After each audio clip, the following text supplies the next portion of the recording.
Hello students, welcome to resolute academy. ഇന്ന് നമ്മൾ 2 ഫെബ്രുവരി 2024 important ആയിട്ടുള്ള ന്യൂസാണ് നോക്കാം. നമ്മുടെ കുറേ ഇൻട്രസ്റ്റിംഗ് ആയിട്ടുള്ള കാര്യങ്ങളുണ്ട്. അത് കൂടാതെ എന്താണ് ഇമ്പോർട്ടൻ്റ് എക്സാമിന് വരാൻ സാധ്യതയുള്ള കാര്യങ്ങളും നമ്മൾ ഇന്നത്തെ ന്യൂസ് പേപ്പറിൽ അല്ലെങ്കിൽ ഇന്നത്തെ ന്യൂസ് ഡിസ്കഷനിൽ കാണാൻ പോവുകയാണ്. ഫസ്റ്റ് ഓഫ് ഓൾ നമുക്കൊരു ഇമ്പോർട്ടൻ്റ് ആയിട്ടുള്ള ന്യൂസ് എന്ന് പറഞ്ഞാൽ പാകിസ്ഥാനിൽ നടന്നൊരു ഇവൻ്റ് ആണ്.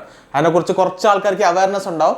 ബാക്കി നമുക്ക് ഇന്ന് ഡീറ്റെയിലിൽ നോക്കാം. എന്താണ് ഇതൊരു ന്യൂസ് ഇന്നത്തെ നമ്മളെ ന്യൂസ് പേപ്പറിൽ ഉണ്ടായിരുന്നു. എന്താണ് പാകിസ്ഥാന്റെ ഫോമർ പ്രൈം മിനിസ്റ്ററായ ഇമ്രാൻഖാൻ അല്ലേ, ഇമ്രാൻഖാൻ എന്താണ് ഫോമർ പ്രൈം മിനിസ്റ്റർ ആയിരുന്നു പാകിസ്ഥാന്റെ. പുള്ളിക്കാരന് 14 years ഓഫ് ജയിൽ സെന്റൻസ് കിട്ടിയിട്ടുണ്ട്.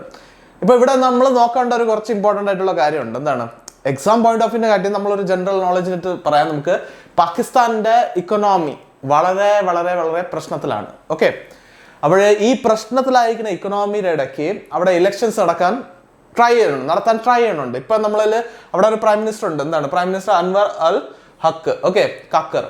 പുള്ളിക്കാരൻ എന്താണ് അവിടുത്തെ ഇൻട്രീം പ്രൈം മിനിസ്റ്റർ ആണ്. എന്താണ് ഇൻട്രീം പ്രൈം മിനിസ്റ്റർ മീൻസ് താൽക്കാലികമായിട്ട് അല്ലെങ്കിൽ കെയർ ടേക്കർ പ്രൈം മിനിസ്റ്റർ ആണ്. അങ്ങനെ ഒരു സെറ്റപ്പ് ഉണ്ട്. എന്ന് വെച്ചാൽ ഇപ്പൊ ഒരു നിലവിലുള്ള പ്രൈം മിനിസ്റ്ററിന് എന്ത് ചെയ്തു, അവര് എടുത്തു കളയേണ്ടി വന്നു അല്ലെങ്കിൽ എന്തെങ്കിലും ചാർജസിൽ എടുത്തു കളയേണ്ടി വന്നു. അങ്ങനെയാണെങ്കിൽ കെയർ ടേക്കർ പ്രൈം മിനിസ്റ്റർ വെക്കും. ഓക്കെ, അങ്ങനെ ആ പ്രൈം മിനിസ്റ്റർ വെക്കുകയാണെങ്കിൽ ആ പുള്ളിക്കാരൻ്റെ ടേം എത്ര ആയിരിക്കും, അടുത്ത ഇലക്ഷൻ നടക്കുന്നവരാണ്. ഓക്കെ, ആ കെയർ ടേക്കർ പ്രൈം മിനിസ്റ്ററിന്റെ ടേം. അങ്ങനെ ഒരു കെയർ ടേക്കർ പ്രൈം മിനിസ്റ്റർ ആർക്കുണ്ട് പാകിസ്ഥാനിന്. പുള്ളിക്കാരൻ്റെ പേരെന്താണ് അൻവർ അൽ ഹക്ക് കക്കർ. അപ്പോഴേ ഈ പ്രൈം മിനിസ്റ്റർ നിൽക്കുക പഴയ പ്രൈം മിനിസ്റ്റർ ദാറ്റ് ഈസ് ഇമ്രാൻഖാന്റെ നിങ്ങൾക്കറിയാം മൊത്തം ഒരു ഡ്രാമാറ്റിക് ഇതായിരുന്നു.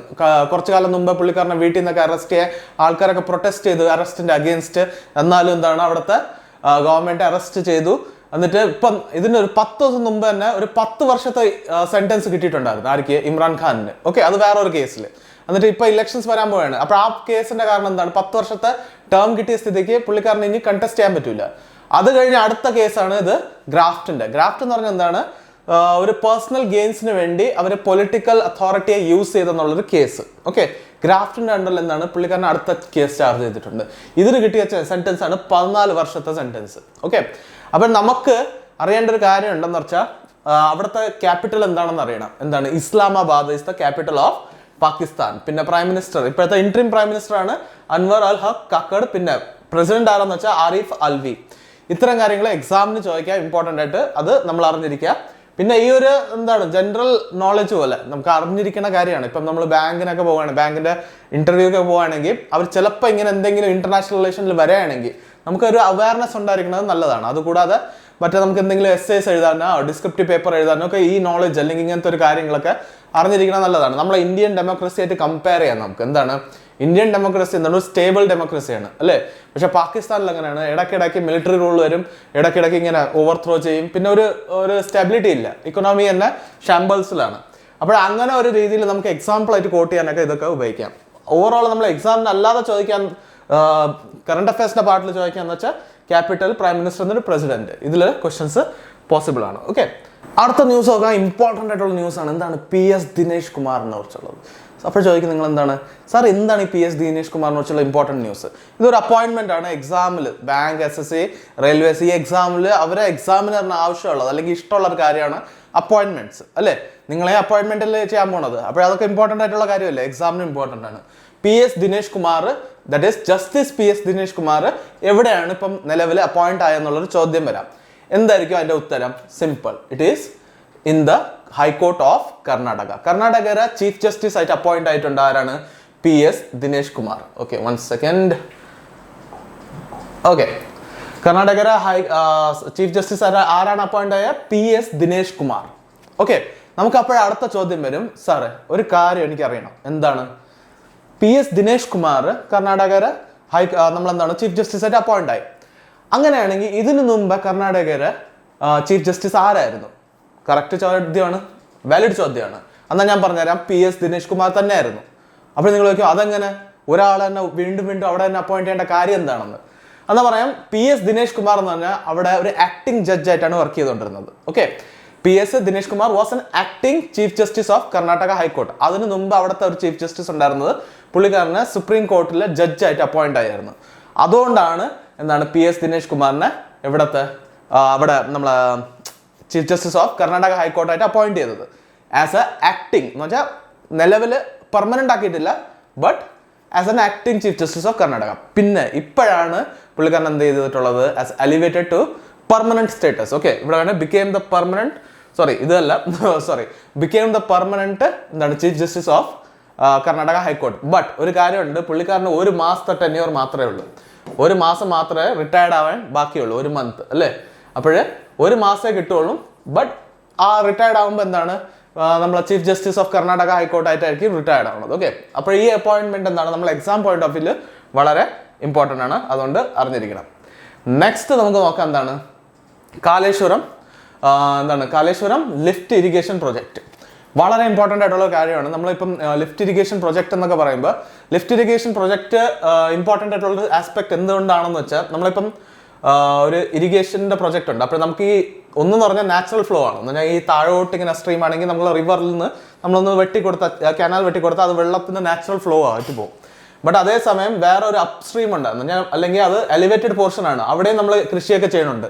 അങ്ങനത്തെ സ്ഥലത്ത് നമുക്ക് എന്താണ് ലിഫ്റ്റ് ഇറിഗേഷൻ പ്രൊജക്റ്റേ നടക്കുകയുള്ളൂ.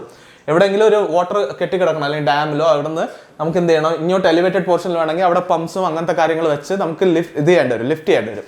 അങ്ങനത്തെ പ്രൊജക്റ്റാണ് കാലേശ്വരം ലിഫ്റ്റ് ഇറിഗേഷൻ പ്രൊജക്ട്. അപ്പോൾ നമ്മൾ എക്സാം പോയിന്റ് ഓഫ് വ്യൂ അറിയണം ലൊക്കേഷൻ എവിടെയാണ്. ഗോദാവരി റിവറിലാണ് ഈ സംഭവം ഉള്ളത്. കാലേശ്വരം ലിഫ്റ്റ് ഇറിഗേഷൻ പ്രൊജക്ട് എവിടെയാണ്, ഗോദാവരി റിവർ. അതെവിടെയാണ്, തെലങ്കാന റീജിയനിൽ. ഓക്കെ, ഗോദാവരി തെലങ്കാനയിൽ ഫ്ലോ ചെയ്യുന്ന ആ റീജിയനിലാണ് കാലേശ്വരം ലിഫ്റ്റ് ഇറിഗേഷൻ പ്രൊജക്ട്. അപ്പോൾ നിങ്ങൾ ചോദിക്കും ഒരു ചോദ്യം, സാർ അങ്ങനെയാണെങ്കിൽ ഇത് എന്തിനാണ് ന്യൂസിൽ വന്നത്? ഈ ഇമേജ് നിങ്ങൾക്ക് കാണാൻ പറ്റുന്നില്ലായിരിക്കും. അവിടെ എന്താണെന്ന് വെച്ചാൽ അവിടെ ഒരു ബ്രിഡ്ജ് ഉണ്ടായിരുന്നു, ഒരു ചെറിയൊരു ബ്രിഡ്ജ് ഇവര് ഈ കാലേശ്വരം ലിഫ്റ്റ് ഇറിഗേഷൻ പ്രൊജക്ടിന്റെ ഇടയ്ക്ക് ഉണ്ടായിരുന്നു. അത് പൊടിയാൻ തുടങ്ങി. ഓക്കെ, അപ്പോൾ ഇത് വെറും 4 വർഷത്തെ കാലാവധി ആയിട്ടുള്ള ആ ബ്രിഡ്ജ് കെട്ടിയിട്ട്. അപ്പോൾ ഇത്രയും പെട്ടെന്ന് ഇങ്ങനെ ഒരു ഇഷ്യൂ വരുമ്പോൾ അതൊരു കൺസേൺ ആണ്. കാരണം ചില ബ്രിട്ടീഷ് കാലത്ത് കെട്ടിയ ബ്രിഡ്ജ് ഇന്നും ഒരു പ്രശ്നം വന്നിട്ടില്ല. ബട്ട് 4 വർഷം കഴിഞ്ഞിട്ടുള്ള ബ്രിഡ്ജ് കൊലാപ്സ് ആവാൻ തുടങ്ങുകയാണെങ്കിൽ എൻറ്റയർ പ്രൊജക്ടിന്റെ പുറത്ത് തന്നെ ഒരു ചോദ്യമുണ്ട് അല്ലേ. പലയിടത്തും അവിടെ ഓഡിറ്റ് ചെയ്തപ്പോൾ അവർക്ക് മനസ്സിലായെന്ന് പറഞ്ഞാൽ പല സ്ട്രക്ചേഴ്സും സ്ട്രോങ് അല്ല, എന്നിട്ട് എപ്പോഴാണോ കൊലാപ്സ് ആവാൻ സാധ്യത ഉള്ളതാണ്. അപ്പോൾ ആ ഒരു ഇഷ്യൂ വന്നു. അപ്പോൾ നമ്മൾ അടുത്ത ചോദ്യം, ഇതാണ് ഇങ്ങനത്തെ കൺസ്ട്രക്ഷൻ ആരാണ് കൺസ്ട്രക്ട് ചെയ്യുന്നത് ഇത്രയും ചീപ്പായിട്ട് അല്ലെങ്കിൽ ഇത്രയും മോശമായിട്ട് അല്ലേ, നമ്മളെ മൈൻഡിൽ വരും. അപ്പോൾ ഈ ഒരു പ്രൊജക്ട് അല്ലെങ്കിൽ ആ ഒരു ബ്രിഡ്ജ് കൺസ്ട്രക്ട് ചെയ്തത് ആരാണെന്ന് ചോദിച്ചാൽ നമുക്കറിയണം ലാർസൻ ആൻഡ് ടോർബോ. ഓക്കെ, ലാർസൻ ആൻഡ് ടോർബോ ആണ് കൺസ്ട്രക്ട് ചെയ്തിട്ടുള്ളത്. ഈ വലിയ ഫേമസ് ആയിട്ടുള്ള കമ്പനിയാണ്. അവർ കൺസ്ട്രക്ട് ചെയ്ത ഈ ഒരു പ്രൊജക്ട് ആണ് ലാർസൻ ആൻഡ് ടോർബോ. ഓക്കെ, അപ്പോൾ എക്സാമിന് അതും ചോദിക്കാം ചിലപ്പോൾ. Which of the following companies അല്ലെങ്കിൽ which of the following companies were given the contract to build so and so project അല്ലേ, കാലേശ്വരം ലിഫ്റ്റ് ഇറിഗേഷൻ പ്രൊജക്ട്. അപ്പോൾ ഇവരെ നെഗ്ലിജൻസ് അല്ലെങ്കിൽ ഇവരെന്താണ് ഗൈഡ് ലൈൻസിനെ ഫോളോ ചെയ്യാത്തതുകൊണ്ടാണ് ഇങ്ങനത്തെ പ്രശ്നങ്ങൾ വന്നിട്ടുള്ളത്. ഓക്കെ, അതൊരു ഇമ്പോർട്ടൻറ്റ് കാര്യമാണ് നമ്മൾ അറിയേണ്ടത്. പിന്നെ അടുത്ത ഇമ്പോർട്ടൻറ്റ് കാര്യം ഞാൻ ആദ്യമേ പറഞ്ഞെന്താണ്, എവിടെയാണ് ലൊക്കേഷൻ എന്നുള്ളത്. ഗോദാവരിയിലാണ് ലൊക്കേറ്റ് ചെയ്തിട്ടുള്ളത്. അതും ഗോദാവരി എവിടുത്തെ റീജിയന്, തെലങ്കാനയിലുള്ള ഗോദാവരി റീജിയനിലാണ് ഇത് ലൊക്കേറ്റ് ചെയ്തിട്ടുള്ളത്. അപ്പോൾ ഇതിന്റെ പർപ്പസ് എന്താണെന്ന് വെച്ചാൽ വളരെ ഇമ്പോർട്ടൻ്റ് ആണ്. ഇറിഗേഷൻ ഉണ്ട്, ട്രാൻസ്പോർട്ട് ഉണ്ട്, ഞാൻ പറഞ്ഞില്ലേ ബ്രിഡ്ജ് ഉണ്ടായിരുന്നെന്ന്, ട്രാൻസ്പോർട്ട്, പിന്നെ പവർ ജനറേഷൻ. ഈ വാട്ടർ അല്ലെങ്കിൽ ഈ ഡാമിൽ നിന്ന് വാട്ടർ ഇങ്ങനെ വരണതിന് എന്ത് ചെയ്യും അവർ, പവർ, ഹൈഡ്രോ പവർ ജനറേഷന് വേണ്ടി യൂസ് ചെയ്യും. അങ്ങനത്തെ ഒരു പ്രൊജക്റ്റാണ്. ഇറിഗേഷന് യൂസ് ചെയ്യും, പ്ലസ് ട്രാൻസ്പോർട്ടേഷന്, അതുകൂടാതെ എന്താണ് പവർ ജനറേഷൻ. ഓക്കെ, അങ്ങനത്തെ ഒരു ആസ്പെക്റ്റ് ആണ് ഈ ഒരു കാലേശ്വരം ലിഫ്റ്റ് ഇറിഗേഷൻ പ്രൊജക്ടിനുള്ളത്. പിന്നെ it requires about 5900 megawatt electricity to operate large water pumps. ഈ ലിഫ്റ്റ് ഇറിഗേഷൻ പ്രൊജക്റ്റിൽ ഞാൻ പറഞ്ഞില്ലേ വാട്ടർ പമ്പ്സ് വേണം ലിഫ്റ്റ് ചെയ്യാൻ, വാട്ടർ അല്ലേ, ആ മുകളിലോട്ട് ലിഫ്റ്റ് ചെയ്യണമെങ്കിൽ വാട്ടർ പമ്പ്സ് വേണം. അതായിരിക്കും വെള്ളത്തിനെ മുകളിലോട്ടുള്ള ഏരിയയിൽ പമ്പ് ചെയ്ത് വിടുന്നത്. അങ്ങനെ ചെയ്യാൻ വേണ്ടി അവർക്ക് എത്രയാണ് 5900 മെഗാവാട്ട്സിന്റെ ഇലക്ട്രിസിറ്റി ആവശ്യമുണ്ട്. അത് ഈ പ്രൊജക്ടിനകത്ത് നിന്ന് തന്നെ അവർക്ക് കിട്ടും. ഓക്കെ, അപ്പോൾ അതുകൊണ്ടാണ് ഇറിഗേഷൻ, ട്രാൻസ്പോർട്ട്, പവർ ജനറേഷൻ എല്ലാം അതിലുള്ളത്. ക്ലിയർ ആണല്ലോ. ഒരു ലൈക്ക് നമുക്ക് ഇങ്ങനെ വേണമെങ്കിൽ പറയാം സെൽഫ് സസ്റ്റൈനിങ് ആണ് ഈ പ്രൊജക്ട്. ഓക്കെ, അപ്പോൾ ഈ ഇലക്ട്രിസിറ്റി അവർ തന്നെ ജനറേറ്റ് ചെയ്യും, എന്നിട്ട് വാട്ടർ പമ്പ് ചെയ്യണത് ആ ഇലക്ട്രിസിറ്റി ജനറേഷൻ നിന്ന് അവർക്ക് എടുക്കാൻ പറ്റും. അങ്ങനത്തെ ഒരു നല്ലൊരു പ്രൊജക്റ്റാണ്.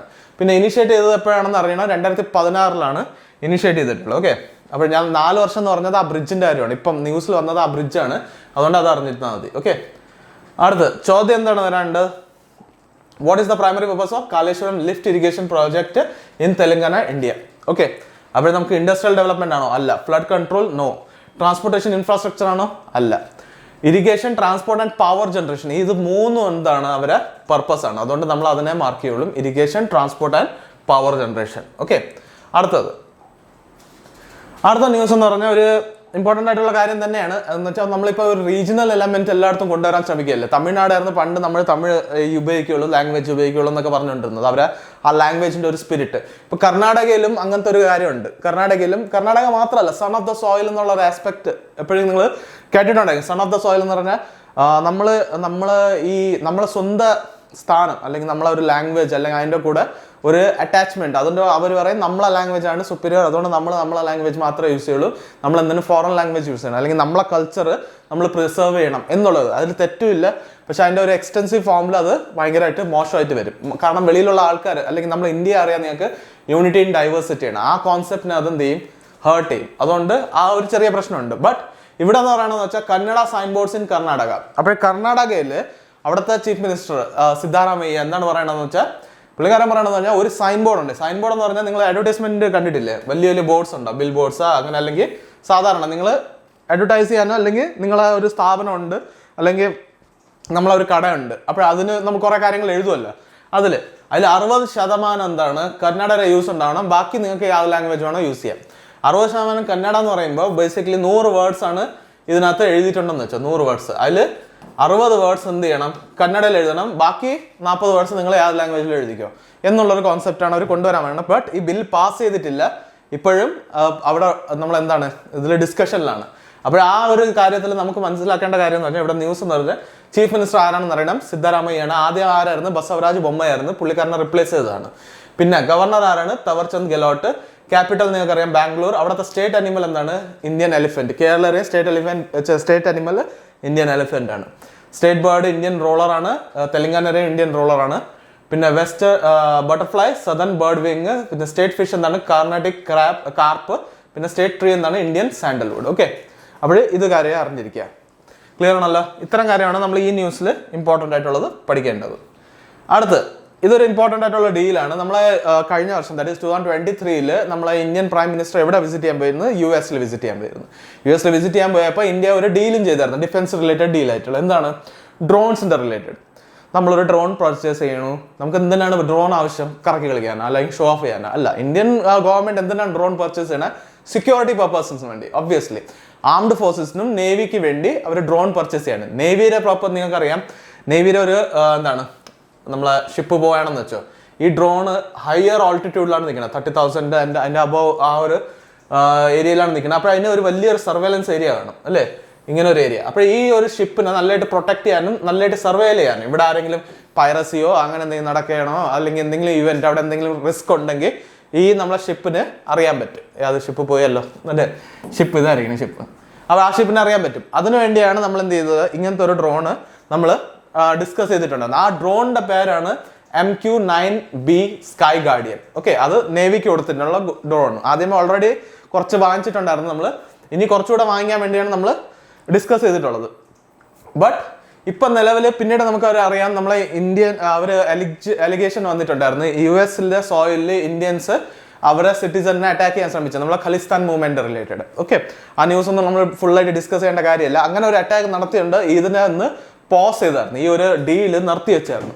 ഇപ്പം റീസെന്റ് ന്യൂസ് വന്നേക്കണമെന്ന് പറഞ്ഞാൽ അത് ഇനി ഫോർവേഡ് പോകും. ഗവൺമെന്റ് നമ്മളെ ജോ ബൈഡന്റെ ഗവൺമെന്റ് എന്ത് ചെയ്യണം, അതിനെ പുഷ് ഫോർവേഡ് ചെയ്യാൻ വേണ്ടിയാണ് ഉദ്ദേശിച്ചുകൊണ്ട് നിൽക്കുന്നത് എന്നൊക്കെയുള്ള രീതിയിൽ ഡിസ്കഷൻ വന്നു. അതുകൊണ്ട് നമുക്ക് ഈ ഡ്രോണിനെ കുറിച്ച് അറിയണം. ഡ്രോണിനെ കുറിച്ച് എന്തൊക്കെ ചോദിക്കാൻ സാധ്യത ഉണ്ടെന്ന് നമുക്ക് നോക്കാം. MQ-9B സ്കൈ ഗാർഡിയൻ ആണ്. അതെന്ത് ആരെന്നാണ് നമ്മൾ പർച്ചേസ് ചെയ്തതെന്ന് ചോദ്യം വരാം. US നിന്നാണ് പർച്ചേസ് ചെയ്തത്. ഓക്കെ, അടുത്ത് ഇത് റിമോട്ട്ലി പൈലറ്റഡ് എയർക്രാഫ്റ്റ് ആണ്. അതിന്റെ ഫുൾ ഷോർട്ട് ഫോം ആണെന്ന് RPAS. അതുകൊണ്ട് അതും പഠിച്ചിരിക്കണം. RPAS what does A stands in RPAS? ഇങ്ങനെ ഒരു എക്സാമിന് ചോദ്യം വരാം.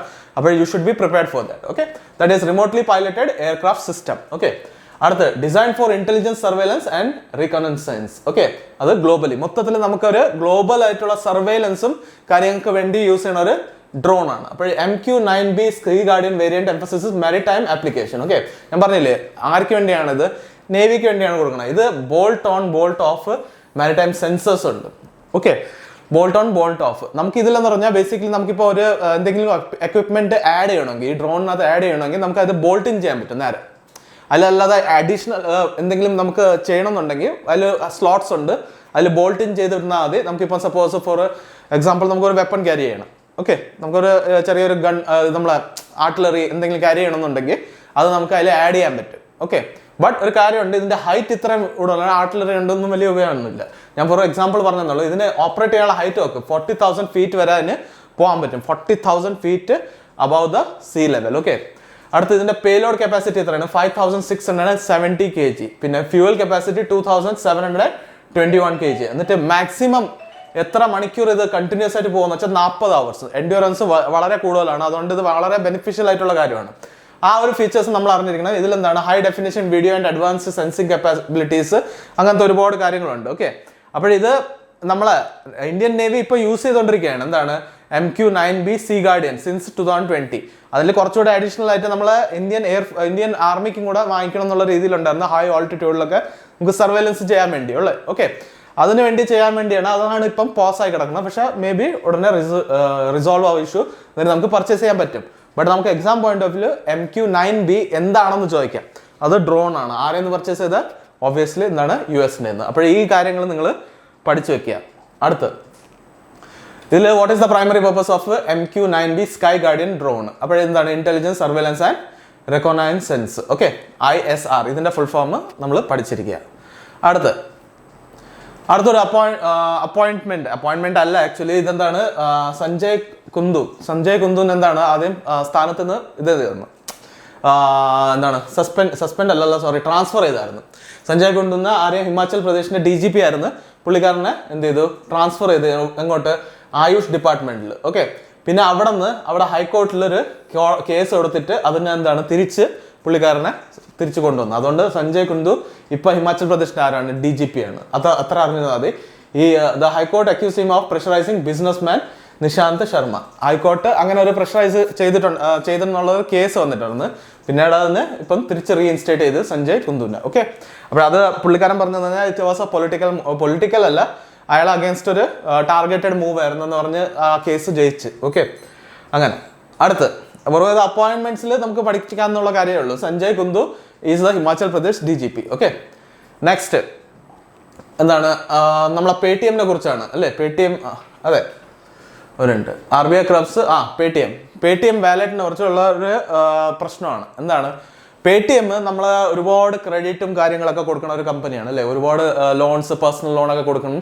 എന്നിട്ട് അത് മാത്രമല്ല, ഓഫ്ലൈനായിട്ട് വിസിറ്റ് ചെയ്ത ആൾക്കാർക്ക് ഓരോ സർവീസസ് ഒക്കെ കൊടുക്കാൻ തുടങ്ങിയിട്ടുണ്ടായിരുന്നു Paytm. ഓക്കെ, അപ്പോഴത് പലതും RBIയുടെ ഗൈഡ് ലൈൻസിന്റെ വയലേഷൻ ആയിരുന്നു. അപ്പോൾ RBI ആദ്യമേ കംപ്ലയൻസിന് വേണ്ടി കുറെ ഗൈഡ് ലൈൻസ് പറഞ്ഞിട്ടുണ്ട്. പക്ഷേ Paytm എന്ത് ചെയ്തു? അതിനെല്ലാം വയലേറ്റ് ചെയ്തു.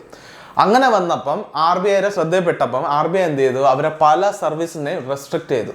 അവർ ഇനി പറഞ്ഞിട്ടുണ്ട് ഇവർക്ക് ഡിപ്പോസിറ്റ് ഇനി എടുക്കാൻ പറ്റില്ല. Paytm നിങ്ങൾക്കറിയാം എന്താണ്? Paytm ബാങ്ക് Paytm ബാങ്ക് ആയിട്ട് വർക്ക് ചെയ്യുന്നുണ്ട്. അപ്പോൾ അവർക്ക് ഇനി ഡെപ്പോസിറ്റ് എടുക്കാൻ പറ്റില്ല, ക്രെഡിറ്റ്സ് കൊടുക്കാൻ പറ്റില്ല. ക്രെഡിറ്റ് എന്ന് പറഞ്ഞാൽ കടം കൊടുക്കാൻ പറ്റില്ല. അങ്ങനെ കുറച്ച് കാര്യങ്ങൾ അവരെ കസ്റ്റമേഴ്സിന് ഈ ഫെസിലിറ്റി ഒന്നും കൊടുക്കാൻ പറ്റില്ല എന്ന് ആ റെസ്ട്രിക്ഷൻ കൊണ്ടുവന്ന് RBI റെസ്ട്രിക്ഷൻ കൊണ്ടുവന്നു.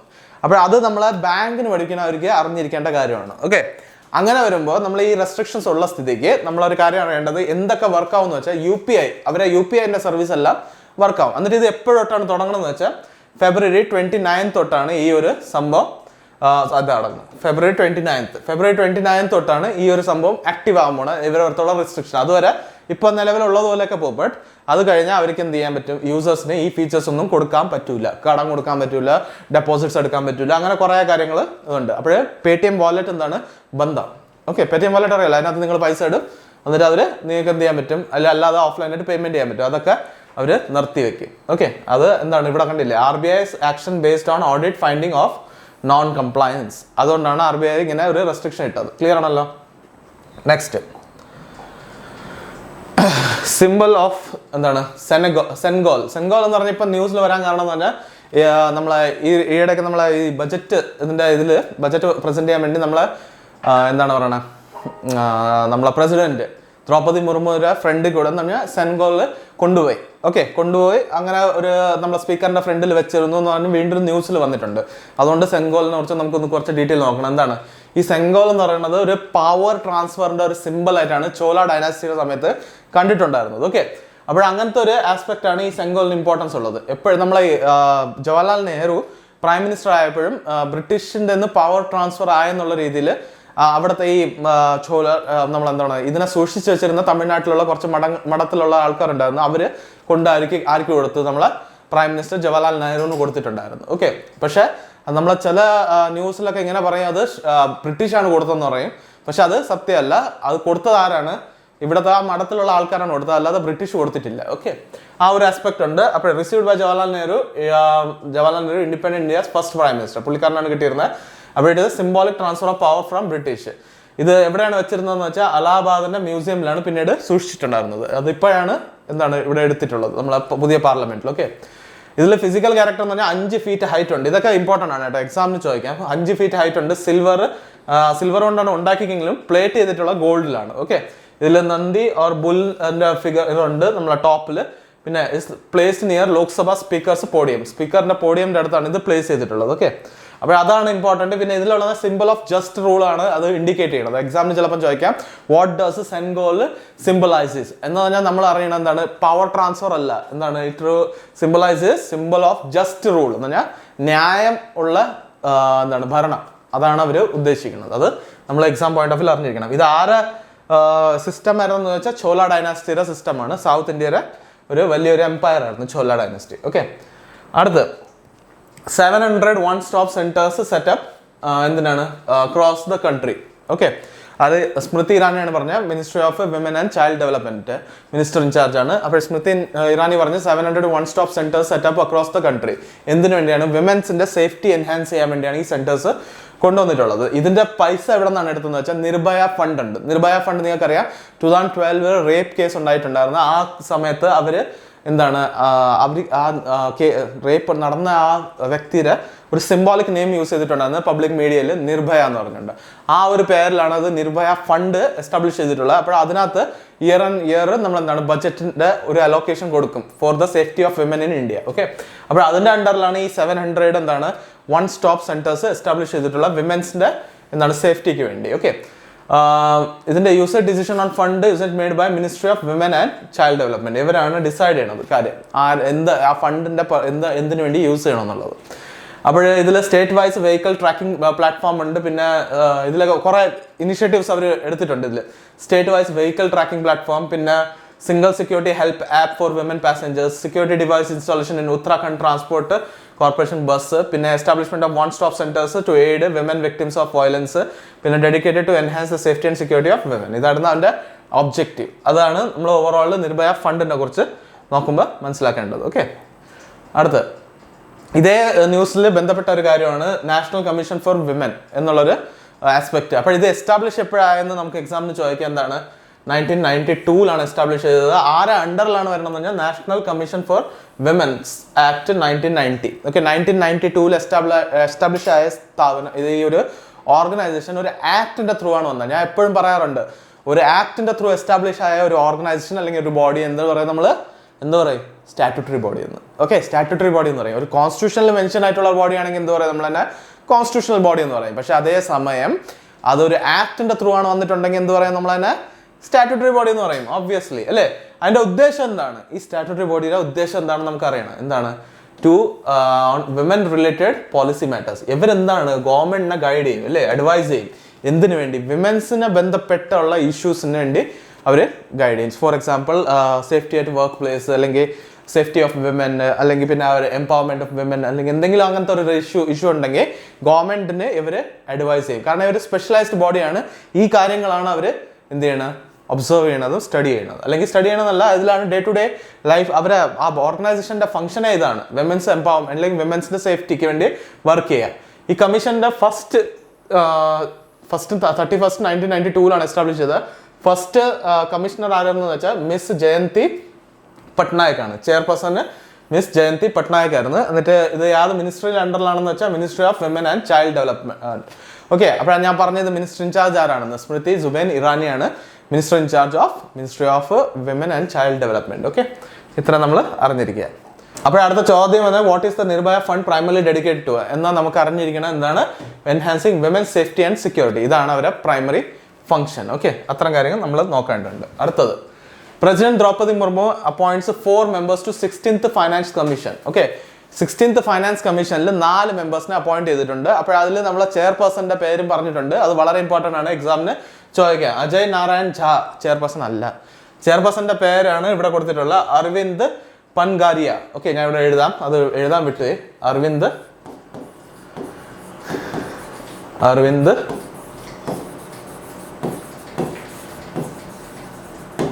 ഓക്കെ, അരവിന്ദ് പൻഗാരിയ, സോറി ഇത് നല്ല RYA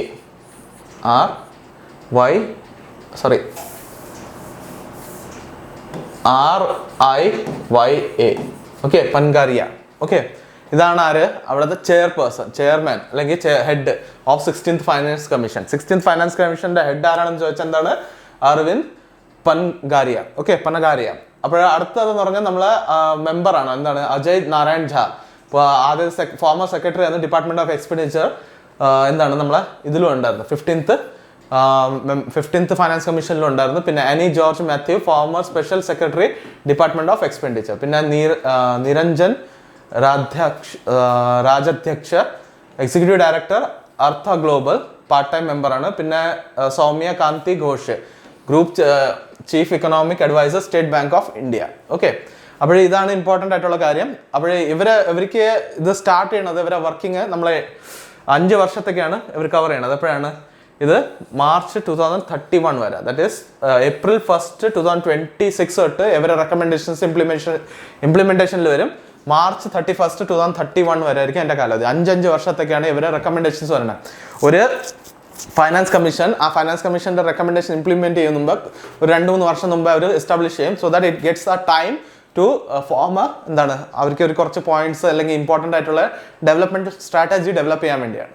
അത് കഴിഞ്ഞിട്ട് അതിനെ അവരെന്ത് ചെയ്യും, ഒരു 5 വർഷത്തേക്ക് നമ്മൾ ഇംപ്ലിമെന്റിങ് പീരീഡ് കൊണ്ടുവയ്ക്കും. ഓക്കെ, അതാണ് ഇതിന്റെ ഇമ്പോർട്ടൻസ്. ഓക്കെ, അടുത്ത് ഇത് hold office until the report submission or October 31st 2025. ഇതാണ് അവരെ ഡെഡ് ലൈൻ. അതുവരെ ഈ കമ്മീഷൻ ഉണ്ടാവും, അത് കഴിഞ്ഞിട്ട് ഡിസ്മെന്റൽ ആവും. ഓക്കെ, അടുത്ത് പ്രസിഡന്റ് ദ്രൗപദി മുർമു, ഇത് നമ്മൾ നോക്കിയതല്ലേ, അതെ. ഓക്കെ, ന്യൂറാലിങ്ക് പണ്ട് ഒരിക്കൽ ന്യൂസിൽ വന്നിട്ടുണ്ടായിരുന്നു. എന്താണ്, കുറേ മങ്കീസിൻ്റെ അടുത്ത് അവർ ടെസ്റ്റ് ചെയ്തപ്പോൾ എന്തായി, അതെല്ലാം വളരെ വളരെ മോശപ്പെട്ട രീതിയിലാണ് മരിച്ചെന്നുള്ള രീതിയിലൊക്കെ ന്യൂസ് വന്നിട്ടുണ്ടായിരുന്നു. ബട്ട് അതിനുശേഷം നിങ്ങൾക്കറിയാം, എലോൺ മസ്ക് പുള്ളിക്കാരൻ അങ്ങനെ തോൽവി സമ്മതിക്കണ ഒരാളല്ല, അല്ലേ? നമുക്കറിയാം പുള്ളിക്കാരൻ്റെ റീയൂസബിൾ റോക്കറ്റ്സ് അല്ലെങ്കിൽ ലോഞ്ച് വെസൽസ് ഉണ്ടാക്കുന്ന സമയത്ത് തന്നെ അത് ഫ്ലോപ്പ് ആയപ്പോൾ എല്ലാവരും ചിരിച്ച്. But he tried and finally he succeeded. Okay, അതേപോലെ തന്നെ ന്യൂറാലിങ്കിലും പുള്ളിക്കാരൻ അനൗൺസ് ചെയ്തതാണ് നമ്മളെ എക്സ് എന്ന് പറയുന്ന website platform, that is Twitter, former Twitter, ഇപ്പോഴത്തെ എക്സ്. അതിൽ പറഞ്ഞിട്ടുള്ള കാര്യം എന്ന് പറഞ്ഞാൽ എന്താണ്, ന്യൂറാലിങ്ക് സക്സസ്ഫുൾ ആയിട്ട് ഇംപ്ലാന്റ് ചെയ്തു, ഒരു വ്യക്തിയുടെ പുറത്ത് ചെയ്തു കഴിഞ്ഞു എന്നാണ് പറഞ്ഞിട്ടുള്ളത്. അപ്പോൾ അതിൻ്റെ അർത്ഥം എന്താണ്, ഈ ഒരു Neuralink is going to be the future എന്നുള്ള രീതിയിലാണ് എന്നെ പ്രസന്റ് ചെയ്തിട്ടുള്ളത്. അപ്പോൾ ഇവിടുത്തെ ഒരു മെയിൻ കാര്യം നമ്മൾ അറിയേണ്ടത് പറഞ്ഞാൽ, നോർമൽ ഹ്യൂമൻസിന്റെ പുറത്തല്ല അവർ ഇത് ടെസ്റ്റ് ചെയ്തിട്ടുള്ളത്, അല്ലെങ്കിൽ ടെസ്റ്റ് അല്ല ഇംപ്ലാന്റ് ചെയ്തിട്ടുള്ളത്. ഇത് ഇംപ്ലാന്റ് ചെയ്തിട്ടുള്ളത് ഈ ബോഡിക്ക് പാരലിസിസ് ഒക്കെ ഉള്ള ആൾക്കാരെ പുറത്താണ് അവർ ഇത് ഇംപ്ലാന്റ് ചെയ്തിട്ടുള്ളത്. ഇതിലെന്ന് പറഞ്ഞാൽ നമുക്ക് സപ്പോസ് നിങ്ങളെ കൈയും കാലൊക്കെ പാരലൈസ്ഡ് ആയിട്ടുണ്ട്. അപ്പോൾ നിങ്ങൾക്ക് മൈൻഡ്, നിങ്ങളെ തോട്ട് വെച്ച് നിങ്ങളെ മൊബൈൽ ആപ്സും ലാപ്ടോപ്പിലും സിസ്റ്റമിലൊക്കെ കാര്യങ്ങൾ നിങ്ങൾക്ക് ഇത് ചെയ്യാൻ പറ്റും. കീബോർഡൊക്കെ എടുത്തിട്ട് സിസ്റ്റമിനകത്തുള്ള കീബോർഡൊക്കെ എടുത്ത് നിങ്ങൾക്ക് അതിൽ ടൈപ്പ് ചെയ്ത് സെർച്ച് ചെയ്യാം. ഇങ്ങനത്തെ കാര്യങ്ങളൊക്കെ ചെയ്യാൻ പറ്റും. ഇപ്പം നിലവിലുള്ള സിറ്റുവേഷൻ നിങ്ങളെ ലിംസ് എല്ലാം വർക്കിംഗ് അല്ലെങ്കിലും നിങ്ങൾക്ക് ഈ കാര്യങ്ങളൊക്കെ ചെയ്യാൻ പറ്റുമെന്നാണ് അവർ ക്ലെയിം ചെയ്യുന്നത്. പക്ഷേ ഇതുവരെ പബ്ലിക്കലി അതൊന്നും കണ്ടിട്ടില്ല ആരും. But he is claiming that it has been successful. അപ്പോൾ ഇതിൽ ഒരു കാര്യം എന്ന് വെച്ചാൽ ഇംപ്ലാന്റ് ചെയ്യണമെന്ന് പറഞ്ഞാൽ ഒരു കോയിൻ സൈസ്, ഒരു വലിയൊരു കോയിൻ്റെ സൈസിലാണ് ഇംപ്ലാന്റ് നമ്മളെ ബ്രെയിനിൽ ചെയ്യണമെങ്കിലും അതിൽ കുറേ വയർസ് ഉണ്ട്. ആ വയർസിനെ നമ്മളെ ബ്രെയിനിൻ്റെ ഓരോ പോർഷനിലായിട്ട് ഒരു ലിങ്ക് ചെയ്യും. ഓക്കെ, ആ ലിങ്ക് ചെയ്തതിന് ശേഷമാണ് ഇങ്ങനത്തെ ഒരു ആക്ടിവിറ്റി അതിന് ചെയ്യാൻ സാധിക്കുന്നത്. ഇതിനൊരു മൊബൈലിലൊക്കെ ആപ്പ് ഉണ്ട് അതിന് ലിങ്ക് ചെയ്യാൻ വേണ്ടി, അത് വെച്ചാണ് അവർ കണക്ട് ചെയ്യുന്നത്. അങ്ങനെ കാര്യങ്ങളാണ് അവർ പറഞ്ഞിട്ടുള്ളത്. അപ്പോൾ നിലവിൽ ഇപ്പം ഈ ബോഡി പാരലിസിസ് ഒക്കെ ഉള്ള ആൾക്കാർക്കാണ് ഇത് അവരെ സെൻസറി ഓർഗൻസ് എൻഹാൻസ് ചെയ്യാൻ വേണ്ടി അല്ലെങ്കിൽ അങ്ങനത്തെ ഇതിന് വേണ്ടിയാണ് ചെയ്തിട്ടുള്ളത്. ഇവിടെ കാണാൻ നിങ്ങൾക്ക് enables communication for paralysed individuals through remote device control. Okay, ഇതാണ് അവർ യൂസ് ചെയ്തിട്ടുള്ളത്. അപ്പോൾ ഈ ന്യൂറാലിങ്ക് ആരാണെന്ന് ചോദിച്ചാൽ എന്താണ്, ഇലോൺ മസ്കിന്റെ ഡെവലപ്പ് ചെയ്ത ഒരു സംഭവമാണ്. ഓക്കെ, അത്ര കാര്യം നമ്മൾ എക്സാം പോയിന്റ് ഓഫ് വ്യൂവിൽ അറിഞ്ഞിരിക്കുക. Neuralink is A company under product under Elon Musk. Okay, അടുത്ത് okay, State Duma approves a bill to confiscate assets of people discrediting Russian army നമ്മളിപ്പോൾ റഷ്യൻ സിറ്റിസൺ ആണെന്ന് വെച്ചാൽ ആരെങ്കിലും അവരെ ആർമിയെ ഡിസ്ക്രെഡിറ്റ് ചെയ്യുക അല്ലെങ്കിൽ മോശപ്പെട്ട രീതിയിൽ പറയുകയാണെങ്കിൽ അവരെ പ്രോപ്പർട്ടി എല്ലാം കോൺഫിസ്കേറ്റ് ചെയ്യാനുള്ള ബില്ലാണ് പാസ് ചെയ്യാൻ പോകുന്നത്. ഇത് എക്സാമിന് ഇമ്പോർട്ടൻ്റ് അല്ല. എക്സാമിന് ഇമ്പോർട്ടൻ്റ് എന്ന് പറഞ്ഞാൽ ഈ ഡൂമ എന്ന് പറഞ്ഞാൽ ആരെ പാർലമെന്റ് ആണെന്ന് ചോദിക്കും. അപ്പോൾ ഇന്ത്യയുടെ പാർലമെന്റ് പോലെ തന്നെ ഡൂമ എന്ന് പറയുന്നത് റഷ്യയുടെ പാർലമെന്റ് ആണ്. സോ റഷ്യ ഈസ് എന്താണ് സ്റ്റേറ്റ് ഡൂമ എന്ന് പറഞ്ഞാൽ സ്റ്റേറ്റ് പാർലമെന്റ് എന്നാണ് അവരെ പാർലൻസിൽ അവരുടെ ലാംഗ്വേജിൽ യൂസ് ചെയ്യണത്. ഓക്കെ, അതുകൊണ്ട് അത് അറിഞ്ഞിരിക്കുക. റഷ്യയുടെ ഡൂമ എന്ന് പറഞ്ഞാൽ റഷ്യയുടെ പാർലമെന്റ് ആണ്. ഓക്കെ, ക്ലിയർ ആണല്ലോ. അടുത്ത് GST കളക്ഷൻ. ഇത് ബാങ്ക് എക്സാംസിന് വളരെ ഇമ്പോർട്ടൻ്റ് ആണ്. SSCക്ക് ഇമ്പോർട്ടൻ്റ് ആണ്. കാരണം നമ്മൾ ഈ ബഡ്ജറ്റിലൊക്കെ പറയുമ്പോൾ ഈ ഒരു കമ്പാരിസൺ അതിൽ ഉണ്ടാവും. ഓക്കെ, അപ്പോഴേ ഇതിൽ നമ്മൾ അറിയേണ്ടത് ഇപ്പോൾ ഇൻട്രീം ബഡ്ജറ്റ് പാസ്സായിട്ടുണ്ട്. ഇൻട്രീം ബഡ്ജറ്റ് ആണ് പാസ്സായ. അടുത്ത ഇലക്ഷൻ കഴിഞ്ഞിട്ട് മെയിൻ ബഡ്ജറ്റ് വരും. അപ്പോൾ ഇൻട്രീം ബഡ്ജറ്റ് അതിനു മുമ്പ് വരുന്ന എക്സാംസിന് ഇൻട്രീം ബഡ്ജറ്റ് ബേസ്ഡ് ചെയ്തായിരിക്കും ക്വസ്റ്റ്യൻസ് വരുന്നത്. അപ്പോഴേ നമ്മൾ അറിയേണ്ട കാര്യം എന്താണ്, ഈ ഒരു കമ്പാരിസൺ കൊടുത്തിട്ടുണ്ട് എന്ന് വെച്ചാൽ ഇവിടെ ഈ ഒരു എന്താണ് പറയുന്നത്, ഈ ഒരു ചാർട്ട് ഞാൻ PDF എന്തായാലും നമ്മൾ ടെലിഗ്രാം ഗ്രൂപ്പിൽ ഇട്ടേക്കും. അപ്പോൾ അതിൽ നിങ്ങൾ നോക്കിയാൽ മതി. ഇത് നിങ്ങൾക്ക് സ്ക്രീൻഷോട്ട് എടുത്ത് കാണാൻ പറ്റുന്നുണ്ടെങ്കിൽ സ്ക്രീൻഷോട്ട് എടുത്തോളൂ, ഇത് കാണാൻ പറ്റുന്നുണ്ടെങ്കിൽ. ഓക്കെ, അല്ലെങ്കിൽ നിങ്ങൾക്ക് ആ PDF വെച്ച് കാണാൻ പറ്റും. ഓക്കെ, ഇതിൽ പറഞ്ഞിട്ടുണ്ടെങ്കിൽ കഴിഞ്ഞ വർഷം ഡിസംബർ മാസത്തിൽ 1,49,507 കോടി രൂപയാണ് ലക്ഷം കോടി രൂപയാണ് എന്താണ് ചെയ്തിട്ടുള്ള GST കളക്ഷൻ ഉണ്ടായിരുന്നത്. ഇപ്പം 1,64,882 ലക്ഷം കോടി രൂപയാണ് എന്താണ് GST കളക്ഷൻ. അപ്പോൾ അത് ഒരുപാട് കൂടുതലാണ് ഇപ്പോൾ ഉണ്ടായത്. കഴിഞ്ഞ മാസത്തിൽ നിന്ന് കുറവാണെങ്കിലും നവംബർ മാസത്ത് നമ്മൾ 1,64,929 ലക്ഷം കോടി രൂപയായിരുന്നു. ഇപ്പം 1,64,000 അതിനു മുമ്പ് ഒക്ടോബറിന് ഏറ്റവും കൂടുതലെന്ന് പറയാം നമുക്ക്. ഇപ്പം 2-3 മാസത്തിലാണെങ്കിൽ ഒക്ടോബറിൽ 1,72,000 ആയിരുന്നു. ഓക്കെ, പിന്നെ ഈ വർഷത്തെ ഏപ്രിൽ മാസത്തിൽ 1,87,000 ആയിരുന്നു. ഇപ്പോൾ ഉള്ളതിൽ ഈ കഴിഞ്ഞ ഒരു കുറച്ച് മാസത്തിൽ ഏറ്റവും കൂടുതൽ എന്താണ് ഏപ്രിൽ മാസത്തിലാണ് ഉണ്ടായത് 1,87,035. ഓക്കെ, അപ്പോൾ അത് കുറെ കമ്പാരിറ്റീവ് കാര്യങ്ങളാണ്. അതൊക്കെ നിങ്ങൾ പഠിക്കണ എക്സാമിന് ചിലപ്പോൾ ഈ കമ്പാരിസൺ ചോദിക്കും. നമ്മൾ എങ്ങനെ ചോദിക്കാം, കഴിഞ്ഞ ഡിസംബറിൽ നിന്ന് ഇപ്പോഴത്തെ ഡിസംബറിൽ എത്ര ഇംപ്രൂവ്മെന്റ് അല്ലെങ്കിൽ എത്ര മാറ്റം ഉണ്ട്, കഴിഞ്ഞ ഡിസംബറിൽ കമ്പാരിറ്റീവ്ലി ഇപ്പോൾ എത്രയാണ്, കഴിഞ്ഞ ഡിസംബറിൽ ഇതായിരുന്നു ഇപ്പോഴത്തെ ഡിസംബറിൽ എത്രയാണ് എന്നുള്ള രീതിയിലൊക്കെ ചോദ്യങ്ങൾ വരാം. അതുകൊണ്ട് പ്രിപ്പയർഡ് ആയിരിക്കാം. ഓക്കെ, അടുത്ത് ഒരു എന്താണ് Kore.ai secures 150 million investment from FTV Capitals ഒരു ഇത് കൊടുത്തിട്ടുണ്ട്, ഒരു ഫണ്ടിങ് കൊടുത്തിട്ടുണ്ട്. അപ്പോൾ ഒരു MOU അണ്ടറിലാണ്. അത് കൂടുതൽ നമ്മളെ ബാങ്ക് എക്സാമിന് പ്രിപ്പയർ ചെയ്യണവർ മാത്രം അറിഞ്ഞിരുന്നാൽ മതി. അപ്പോൾ ഈ Kore.ai എന്ന് പറഞ്ഞാൽ ജനറേറ്റീവ് AIന്റെ ഫീൽഡിൽ അല്ലെങ്കിൽ ഇങ്ങനത്തെ നമ്മളെ ChatGPT പോലത്തെ സാധനങ്ങൾക്ക് വേണ്ടി അതേപോലത്തെ പ്രൊഡക്ട്സ് ഡെവലപ്പ് ചെയ്യുന്ന ഒരു കമ്പനിയാണ്. അവർക്കാണ് FTV Capital അവരാണ് ഫണ്ടിങ് കൊടുത്തിട്ടുള്ളത്. എത്ര അതിൻ്റെ ഫണ്ടിങ് കൊടുത്തതെന്ന് പറഞ്ഞാൽ $150 million. അപ്പോൾ അതെന്താണ് സ്ട്രാറ്റജിക് ഗ്രോത്ത് ഇൻവെസ്റ്റ്മെന്റ് ആണ്. പറഞ്ഞാൽ അവർ AIന്റെ പ്രൊഡക്ട്സ് ഒക്കെ ഡെവലപ്പ് ചെയ്യാൻ വേണ്ടിയുള്ള ഇൻവെസ്റ്റ്മെന്റ് ആണ് കൊടുത്തിട്ടുള്ളത്. അത്രയും കാര്യം നമ്മൾ അറിയണം. ഓക്കെ, നെക്സ്റ്റ് എന്ന് പറഞ്ഞാൽ എന്താണ് നമ്മളെ ഒരു സ്പോർട്സിന്റെ ന്യൂസ് ആണ്. രവിചന്ദ്രൻ അശ്വിനെ കുറിച്ചാണ്. എന്താണ് ഓഫ് സ്പിന്നർ ആണ് പുള്ളിക്കാരൻ. എന്താണ് ICC player of the year എന്നുള്ളൊരു അവാർഡ് കിട്ടിയിട്ടുണ്ട്. Maintain top spot in ICC test റാങ്കിങ്ങിൽ ടോപ്പ് ആയിട്ട് ഇപ്പോഴും വന്നിട്ടുണ്ട്. അതുകൊണ്ട് അത് ഇമ്പോർട്ടൻ്റ് ആണ്. ഈ പുള്ളിക്കാരൻ എന്താണ് ഒരു 6 വിക്കറ്റ് എടുത്തിട്ടുണ്ടായിരുന്നു first match of India versus England. അതുകൊണ്ടാണ് ടോപ്പിൽ വീണ്ടും വന്നത്. ഓക്കെ, അപ്പോൾ കഴിഞ്ഞ കുറച്ച് കാലം കൊണ്ട് രവിചന്ദ്രൻ അശ്വിൻ തന്നെയാണ് ടോപ്പ് റാങ്കിലുള്ളത്. ഓക്കെ, അടുത്ത് represented India in 2015 ODI world cup taking 13 wickets in 8 matches. 8 മാച്ചിൽ 13 വിക്കറ്റ് ഒക്കെ എടുത്ത് എന്നിട്ട് not a part of 50 over setup since playing his last 113th ODI in 2022. 2022 ശേഷം പുള്ളിക്കാരൻ ODIയിൽ കളിച്ചിട്ടില്ല, വൺ ഡേയിൽ കളിച്ചിട്ടില്ല, ടെസ്റ്റിലാണ് ഇപ്പം കളിക്കുന്നത്. ഓക്കെ, അതുകൊണ്ട് ഈ ടെസ്റ്റ് റാങ്കിങ് ആണ് ഇമ്പോർട്ടൻ്റ് ആയിട്ടുള്ളത്. പിന്നെ അതിവിടെ കൊടുത്തിട്ടുണ്ട് മാച്ചസ് 96 ടെസ്റ്റിന്റെ, വിക്കറ്റ്സ് 496, പിന്നെ ആവറേജ് 23.80. ഓക്കെ, ഇത്ര കാര്യം അറിഞ്ഞിരിക്കാം. അടുത്തെന്ന് പറഞ്ഞാൽ ജയഷ ഒരു പുതിയ അപ്പോയിന്റ്മെന്റ് ആണ്. ACCയുടെ അപ്പോയിന്റ്മെന്റ് ആയിട്ട് പ്രസിഡന്റ് ആയിട്ട് അപ്പോയിന്റ് ചെയ്തിട്ട് ഏഷ്യ ക്രിക്കറ്റ് കൗൺസിലിന്റെ എന്താണ് പ്രസിഡന്റ് ആയിട്ട് അപ്പോയിന്റ് ആയിട്ടുണ്ട് വീണ്ടും. Okay, Jay Shah reappointed as ACC president. അത് exam point of view important ആണ്, അത് അറിഞ്ഞിരിക്കണം. ക്ലിയർ ആണല്ലോ. അടുത്ത് അഖിൽ ഷെറോൺ എന്താണ് ഒരു ഇതാണ് ഇന്ത്യൻ പ്രൊഫഷണൽ ഷൂട്ടറാണ്. Indian professional sports shooter. അത് ISSF വേൾഡ് ചാമ്പ്യൻഷിപ്പ് 2023 ഒരു അച്ചീവ്മെന്റ് ആണ് ഇവിടെ പറഞ്ഞിട്ടുള്ളത്. ബ്രോൺസ് മെഡൽ ജയിച്ചിട്ടുണ്ടായിരുന്നു 50mm റൈഫിൾസ് തേർഡ് പൊസിഷൻ കിട്ടിയിരുന്നത് ബാക്കുവിൽ വെച്ച് നടന്ന ഈവെന്റിൽ. ഓക്കെ, പിന്നെ പാരീസ് പുള്ളിക്കാരൻ ഇപ്പോഴത്തെ ഈ ഒരു ടൂർണമെന്റിൽ ജയിച്ച് Akhil Sheoran wins rifle 3 position, third position that is bronze. അത് കിട്ടിയപ്പം പുള്ളിക്കാരന് അടുത്ത പാരീസ് ഒളിമ്പിക്കിലെ കോട്ട കിട്ടിയിട്ടുണ്ട്. ഓക്കെ, അപ്പോൾ അവിടെ പോയി കണ്ടസ്റ്റ് ചെയ്യാനുള്ള കോട്ട കിട്ടിയിട്ടുണ്ട്. അതാണ് ഇപ്പോഴത്തെ ഇമ്പോർട്ടൻറ്റ്. പിന്നെ അഖിൽ ഷെറോൺ എന്നുള്ള പേരും കൂടെ അറിഞ്ഞിരിക്കുക. ആ സ്പോർട്സ് ഒന്ന് എക്സാം ചോദിക്കാൻ അറിഞ്ഞിരിക്കണം. എന്താണ്, നമ്മളെ പ്രൊഫഷണൽ ഷൂട്ടറാണ് പുള്ളിക്കാരൻ. ഓക്കെ, അടുത്ത് youth games. Okay, Khelo India youth games. ഇതിന്റെ കുറച്ചുകൂടെ ഡീറ്റെയിൽഡ് ആയിട്ടുള്ള കാര്യങ്ങൾ നമ്മൾ പ്രൊവൈഡ് ചെയ്യും. ബട്ട് ഓവറോൾ ആരൊക്കെ ഏതൊക്കെ സ്റ്റേറ്റ് ജയിച്ചെന്നുള്ളതാണ് ഇവിടെ കൊടുത്തിട്ടുള്ളത്. എന്താണ് ഫസ്റ്റ് ഇപ്രാവശ്യം ജയിച്ചത് ആരാണ്? മഹാരാഷ്ട്ര ജയിച്ച അവരെ എത്ര ടോട്ടൽ ഗോൾഡ് മെഡൽ കിട്ടിയത്? 158 മെഡൽസ് ആണ് കിട്ടിയിട്ടുള്ളത്. Total 158 medals.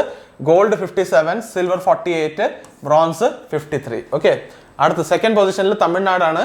ഗോൾഡ് 38 കിട്ടി, സിൽവർ 21, എന്നിട്ട് ബ്രോൺസ് 39, എന്നിട്ട് ടോട്ടൽ മെഡൽ 98 മെഡൽസ്. അവരെ ഹിസ്റ്ററിയിൽ അവർ ഖേലോ ഇന്ത്യ ഗെയിംസ് തുടങ്ങിയതിന് ശേഷം അവർക്ക് ഏറ്റവും കൂടുതൽ മെഡൽ കിട്ടിയതാണ് ആർക്ക്? തമിഴ്നാടിന്. ഓക്കെ, പിന്നെ തേർഡ് പ്ലേസ് എന്ന് പറഞ്ഞാൽ ഹരിയാനയ്ക്കാണ് കിട്ടിയത്. അവരെന്താണ് 35 ഗോൾഡ്സ് ഉണ്ട്, സിൽവർ 22, എന്നിട്ട് ബ്രോൺസ് 46, ടോട്ടൽ 103 മെഡൽസ്. അപ്പോൾ നിങ്ങൾ ചോദിക്കും, അങ്ങനെയാണെങ്കിൽ ഹരിയാനയ്ക്കല്ലേ ടോട്ടൽ മെഡൽ കൂടുതൽ കിട്ടിയത് അല്ലെ? ഇപ്പം നമ്മൾ നോക്കുകയാണെങ്കിൽ മെഡൽസ് ആർക്കാണ് കൂടുതൽ കിട്ടിയത്? കൂടുതൽ കിട്ടിയത് ഹരിയാനയ്ക്കാണ് 103, തമിഴ്നാടിന് 98. ബട്ട് ഇവിടെ റാങ്കിങ് കൊടുക്കുന്നത് എന്താണ്? ഏറ്റവും കൂടുതൽ ഗോൾഡ് കിട്ടിയത് ആർക്കാണെന്നുള്ള ബേസിസിലാണ്. അല്ലാതെ മെഡൽസ് ടോട്ടൽ മെഡൽ എത്ര കിട്ടിയെന്ന് അതല്ല ഇമ്പോർട്ടൻറ്റ്. മെയിനായിട്ട് ഗോൾഡ് ആർക്കാണ് കൂടുതൽ കിട്ടിയത്. അതിന്റെ ഗോൾഡ് ഈക്വൽ ആവുകയാണെങ്കിൽ സിൽവർ മെഡൽ ആർക്കാണ് കൂടുതൽ കിട്ടിയെന്ന് നോക്കും. സിൽവർ ഈക്വൽ ആവുകയാണെങ്കിൽ ബ്രോൺസ് ആയിരിക്കും നോക്കണത്. ഓക്കെ, ക്ലിയർ ആണല്ലോ? അടുത്ത് മാരുത് ഡ്രോൺ. നമ്മൾ ഈ കണ്ട ഈ ഒരു ഡ്രോൺ വളരെ ഇമ്പോർട്ടൻ്റ് ആണ്. കാരണം ഇൻഡിജിനിയസ് ആയിട്ടുള്ള ഡ്രോൺ ആണ്. Marut drones delivered India's first mineral exploration drone to NMDC. Okay, NMDCക്ക് അവരെന്താണ്? National mineral development corporation. ഇവർക്ക് മിനറൽ എക്സ്പ്ലോറേഷൻ ഡ്രോൺ ആണ് കൊടുത്തത്. ഓക്കെ, മിലിറ്ററി പർപ്പസ് അല്ല, പർപ്പസ് അറിഞ്ഞിരിക്കണം. എന്തിനാണ് ഇത് ഡ്രോൺ കൊടുത്തത്? മിനറൽ എക്സ്പ്ലോറേഷൻ വേണ്ടി. അപ്പോൾ ഈ Marut drone tech private limited എവിടെ ഉള്ളതാണ്? ഹൈദരാബാദിന് തെലങ്കാനയിലുള്ളതാണ്. 2 customised octa quad coaxial X8 drones ആണ് കൊടുത്തിട്ടുള്ളത്. ഓക്കെ, അപ്പോൾ ഇത് ഇന്ത്യയുടെ ഫസ്റ്റ് മിനറൽ എക്സ്പ്ലോറേഷൻ ഡ്രോൺസ് ആണ്. അപ്പോൾ ഇതിന് ബേസിക്കലി ടെക്നോളജി ഇൻറ്റിഗ്രേഷൻ ചെയ്തതാണ്. അഡ്വാൻസ് സെൻസേഴ്സ് ഉണ്ട്, including magnetometer, hyper spectral and lidar. Lidar എന്ന് പറഞ്ഞാൽ നമ്മളെ ലാൻഡിന്റെ ഒരു ഇത് സർഫേസിന്റെ കുറച്ച് ടോപ്പോഗ്രാഫി ഐഡന്റിഫൈ ചെയ്യാനുള്ളൊരു ടെക്നോളജിയാണ് ലിഡാർ യൂസ് ചെയ്യുന്നത്. ഓക്കെ, അപ്പോൾ ആ ഒരു ടെക്നോളജി അവരുണ്ട്. മൈനിങ്ങിന് വേണ്ടി അതൊക്കെ ഇമ്പോർട്ടൻ്റ് ആണ്. അതിന് വേണ്ടിയാണ് അത് ചെയ്തിട്ടുള്ളത്. മാഗ്നറ്റോമീറ്റർ നമ്മൾ ഇന്നായിട്ട് ആദിത്യ L1 കുറിച്ച് പഠിച്ചപ്പോഴും പറഞ്ഞിരുന്നത് എന്താണ്? അതിൽ മാഗ്നറ്റോമീറ്റർ ബൂം അവർ ആക്ടിവേറ്റ് ചെയ്തു എന്നുള്ളത് ന്യൂസ് ഇന്നലത്തെ വീഡിയോയിൽ പഠിച്ചതായിരുന്നു. ഓക്കെ, അതുകൊണ്ട് അത് ഇമ്പോർട്ടൻ്റ് ആണ്, അറിഞ്ഞിരിക്കുക. ഓക്കെ, അടുത്ത് ഓക്കെ NMDCയുടെ കാര്യം പറയുകയാണെങ്കിൽ എന്താണ്? National mineral development corporation. അതിന്റെ സ്റ്റേറ്റസ് എന്ന് പറഞ്ഞാൽ നവരത്ന പബ്ലിക് സെക്ടർ യൂണിറ്റ് ആണ്. മിനിസ്ട്രി ഓഫ് സ്റ്റീലിന്റെ അണ്ടറിൽ വർക്ക് ചെയ്യണത്. ഓക്കെ, ക്ലിയർ ആണല്ലോ? അത് അറിഞ്ഞിരിക്കണം. അടുത്ത്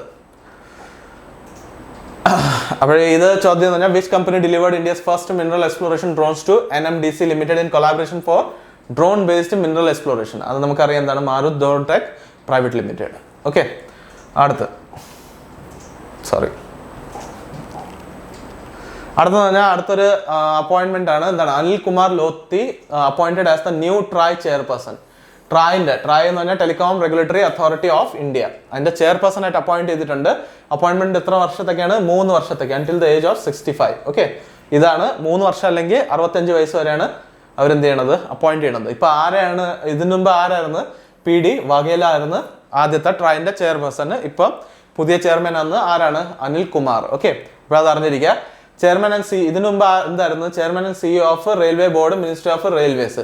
പുള്ളിക്കാരൻ എന്ന് പറഞ്ഞാൽ നോൺ IAS ഇതാണ് ട്രായിന്റെ ഹെഡ് ആയത് അല്ലെങ്കിൽ ചെയർമാൻ ആയത് നോൺ IAS ആണ്. അത് 3rd ടൈമാണ് അങ്ങനെ ആയിട്ടുള്ളത്. ഈ ഒരു സർവീസ് തുടങ്ങിയത് 1997ലാണ്. ട്രായ് തുടങ്ങിയത് 1997ലാണ്. അതിനുശേഷം 3ാമത്തെ നോൺ IAS ഓഫീസറാണ് to be appointed as the chairman of TRAI. Okay, അതുകൊണ്ട് അത് ഇമ്പോർട്ടൻ്റ് ആണ്, അറിഞ്ഞിരിക്കണം. Okay, who has been recent appointed as the chairman of telecom regulatory authority of India. Straightforward question ആണ്. ബട്ട് നമുക്ക് ഈ parallel confusion ആയി നമ്മൾ ഓർമ്മിക്കാൻ സാധ്യത കുറവാണ്. എന്താണ്? അനിൽ കുമാർ ലോഹാത്തി. ഓക്കെ, ലാഹോത്തി. അതാണ് എന്താണ് ട്രായിന്റെ പുതിയ പ്രസിഡന്റ് ചെയർപേഴ്സൺ. ഓക്കെ, അടുത്ത് AU small finance bank appointed former RBI deputy governor HR Khan as part time chairman. Part time chairman ആയിട്ട് പുതിയതായിട്ട് ആരെ അപ്പോയിന്റ് ചെയ്ത്? AU സ്മോൾ ഫൈനാൻസ് ബാങ്ക് ആണ് അപ്പോയിന്റ് ചെയ്തത്. ആരെയാണ് അപ്പോയിന്റ് ചെയ്തത്? ഫോമർ RBI ഡെപ്യൂട്ടി ഗവർണറായ HR ഖാൻ. ഓക്കെ, അപ്പോൾ പുള്ളിക്കാരന്റെ പ്രീവിയസ് പൊസിഷൻ എന്താണെന്ന് വെച്ചാൽ റിസർവ് ബാങ്ക് ഓഫ് ഇന്ത്യയിലെ ഡെപ്യൂട്ടി ഗവർണർ ആണ്. അതാണല്ലോ മുകളിൽ എഴുതിയിരുന്നത് അല്ലേ? അപ്പോഴേ അതാണ് അയാളുടെ പൊസിഷൻ ആയിരുന്നത്. ഇത് അപ്രൂവൽ ആരാണ് കൊടുത്ത? Appointments committee of the cabinet, അവരാണ് അപ്രൂവൽ കൊടുത്തത്. കാരണം ഇത്രയും വലിയൊരു അപ്പോയിന്റ്മെന്റ്സ് ഒക്കെ അവരെ ത്രൂവേ വരുള്ളൂ. അപ്പോൾ ഇത് ഡിപ്പാർട്ട്മെന്റ് ഓഫ് ഫൈനാൻഷ്യൽ സർവീസസിന്റെ പ്രൊപ്പോസലിന്റെ അനുസരിച്ചാണ് അത് ചെയ്തിട്ടുള്ളത്. AU സ്മോൾ ഫൈനാൻസ് ബാങ്ക് ലിമിറ്റഡിനെ കുറിച്ച് പറയുകയാണെങ്കിൽ MD CEO സഞ്ജയ് അഗർവാളാണ്. Headquarter Jaipur രാജസ്ഥാനാണ്.